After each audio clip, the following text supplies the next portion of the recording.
Hello and welcome to Wednesday evening. It's the Public Relations Podcast, and I'm recording this one sort of semi-live. If you're listening to this to the podcast version, then I'm going to edit out the next few minutes to make it so that it's not too rambly. But if you're watching on YouTube, you're going to see a bit more of an extended version. What I'm doing today is something that I promised I would do earlier this week. And it's this whole principle of latching your story and what you do onto news items that are already out there. Certainly, if you're starting out, it is far easier to get the attention of journalists and indeed to do some good social media as well. If you're jumping on trends that people are already talking about, I was talking about this earlier this week with To Kill a Mockingbird when I was at the play in London. And the fact that by getting timing right, you can amplify your story so much more. It's what people are thinking about. If you're talking about what people are thinking about, you've got a much better chance of engaging with them. So what I said I would do is that I would start looking at some news stories today based on a particular industry of someone that is involved in PR. Now, what I did stupidly in the episode was I said, well, ping me if you have anything that might help me or any stories that you see. But what I should have said was let me know if you would like me to review the news to see if I can see anything that might be useful to you in your industry or your organization or whatever your brand is. Because I didn't, I'm going to pick something at random, which is from someone that actually is a member of the Public Relations Podcast community, is a follower of the show. And if you want to get involved in that, by the way, head to thepublicrelationspodcast.com, thepublicrelationspodcast.com, sign up to the newsletter, and you'll find out an email address for how to get hold of me there. But they're involved in pet safety. And it's a company that provides collars for animals so that you can track them to see where they're going. And it's like, okay, well, how can we apply the news today that they could latch onto that would help them promote what they're doing? So I thought, right, let's give this a go. Let's actually have a look at this right now. So if I go I'm in Britain, as you can probably have guessed. So if I go onto the BBC's website and see what they've got going on here. Now, what have we got? We've got the leadership race for the leader of the United Kingdom, the Prime Minister, which isn't really, I can't think of any angles that you can really do. Oh, there's a cat. There's a cat in Downing Street, which is quite famous, who goes in and out of the Prime Minister's house. And so there might be an angle on that one. You could say, well, where does Larry, which is his name, or that Larry's the name they've given to him, where does he go when he's not there? You could be saying, well, the pet safety company X says you could be putting on a collar to find out where they are, because, and then giving some statistics, you could say that, well, cats generally roam this sort of distance or they do this kind of thing. So what does Larry do when he's out and about, when he's not in the Prime Minister's house? What does he do? There could be an angle in there. There could be a nice little story on that one, although it's probably been done quite well before. But even, one of the things about this is that even if there's no obvious press angle, it's always worth putting out something on social media as well.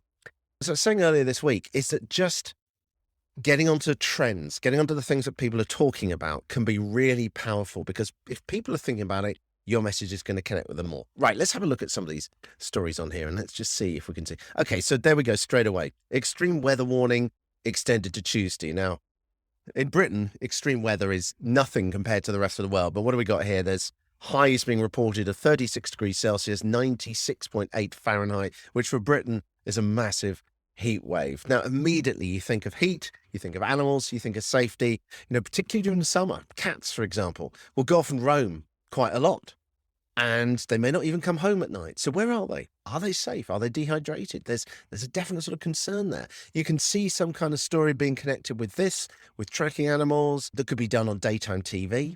It's a very good story for that sort of thing. Another good one for putting out on social media as well. If you're worried about your animal, put the collar on it, see where your animal is. Definitely a press release you could get out of this one. So the heat wave and what that means for animals. What else have we got down here? Here's one about a woman films an amazing shark in a river estuary. Now, the immediate thought is you're probably not going to get a collar on a shark. It's saying down there, very unusual sight. But it's actually, you look at this, right? There's already 2 animal stories. I think there's more in there as well. I saw another one a little bit earlier about a parrot. I'll see if I can find that. But there's already 2 animal stories, which shows that people are interested in animal stories. Now, presumably this is talking about, here we go.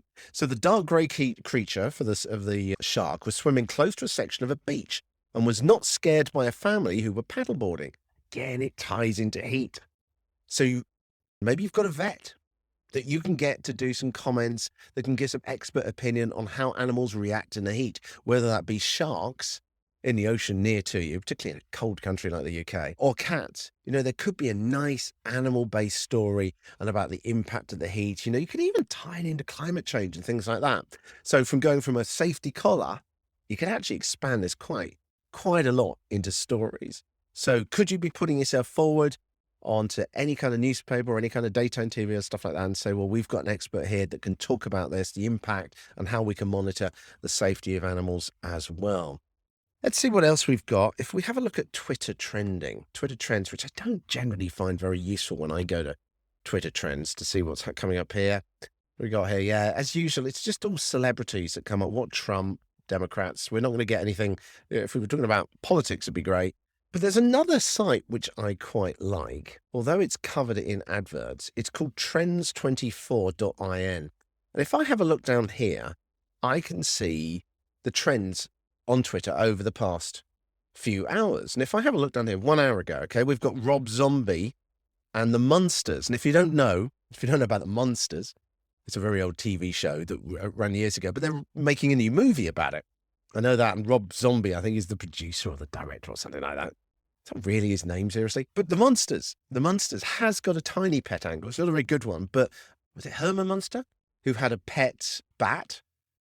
So again, you've got that angle again. You can sort of say, well, you've got to think about pet safety. It's great to see these animals and creatures, CGI creatures in movies, but is there perhaps a need to make sure that animals are safe, you have the right animals, that you don't let people get carried away by animals that might look cute in movies?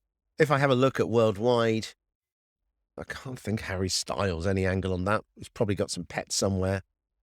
But the point is that just even in a few seconds there, I've already found quite a few potential angles for getting a story out there in the press connected with your collar safety company. Now, the point is, you might be thinking to yourself, okay, well, this has got nothing to do with collars, but that's the whole thing. If you go to the press and you say, look, I've got a story about safety collars, then chances are they're going to go, oh my gosh, it's just a blatant advert.